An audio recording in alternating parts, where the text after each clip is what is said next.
In this video, we will learn how to transfer data traces into Adobe Illustrator. And we're going to use two applications. One is Matlab and the other one is Clampfit from Molecular Devices.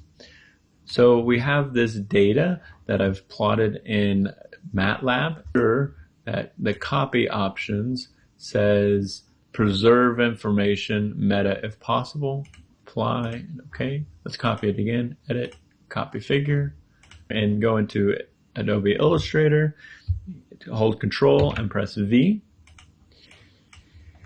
Hold the Alt key and spin the mouse wheel so you can zoom in.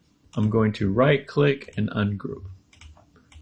This is a nerve trace, so I'm not too concerned about where the 0 is, so I'm just going to move it over to the side, and I'm going to create this scale bar. Now you notice that whenever we pasted it in here, some of the text was distorted. That's going to happen. There's very little way to avoid that. You might try saving the figure as a PDF, but even sometimes in that case, it still distorts some of the things. So let's click the line tool, and I want you to move your cursor till you see that anchor pop up. Click and hold, and then go all the way down till you see that anchor tool. And I recommend holding the shift key just to make sure that's a vertical line, going all the way down to that anchor. Let's change this to black and move this and increase the line thickness to 1 point. Select the selection tool and drag it over, and hold the space bar and then click and hold the mouse so you can do the pan mode. Go over to the line tool again and then go over to this tick mark, hold the shift key and then click there. Now I always draw the scale bars first so that because sometimes I might forget to draw the scale bars and then I delete the axes. Well, in that case I would have to redo everything and start from scratch and move the scale bar all the way to see the intersect between the two. I'm going to do the text tool and type in 5 seconds. That's for the x-axis. Hold Alt key and spin the mouse wheel, and then I'm going to type here and say 0.5 microvolts. I'm saying millivolts, but I'm just going to change this symbol to, all right, go up here. Actually, I need to change this text and hold shift, click on this. So now I've selected these two text box. I need to change these to Arial. Okay. And then I'm going to double click on this M and change this to symbol.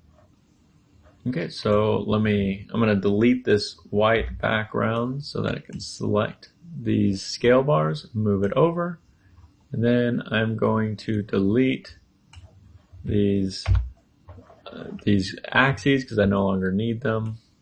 So I want to make sure that when I scale this nerve recording that I also scale this scale bar accordingly. So for instance, you want to make sure that this scale bar is scaling with your data.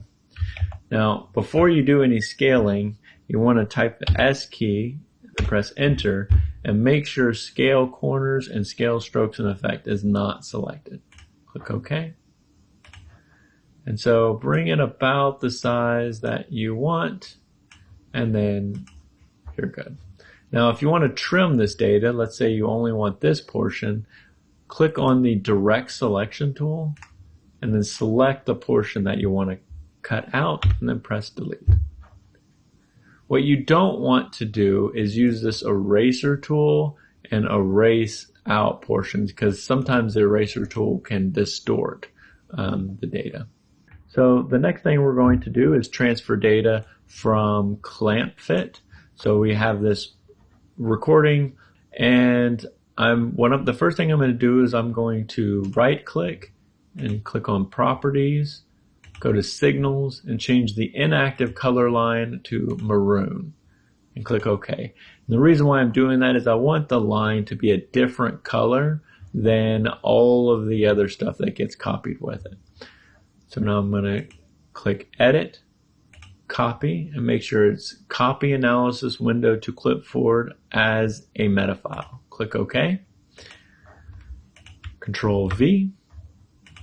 And then now I want you to click on it and then right click and ungroup.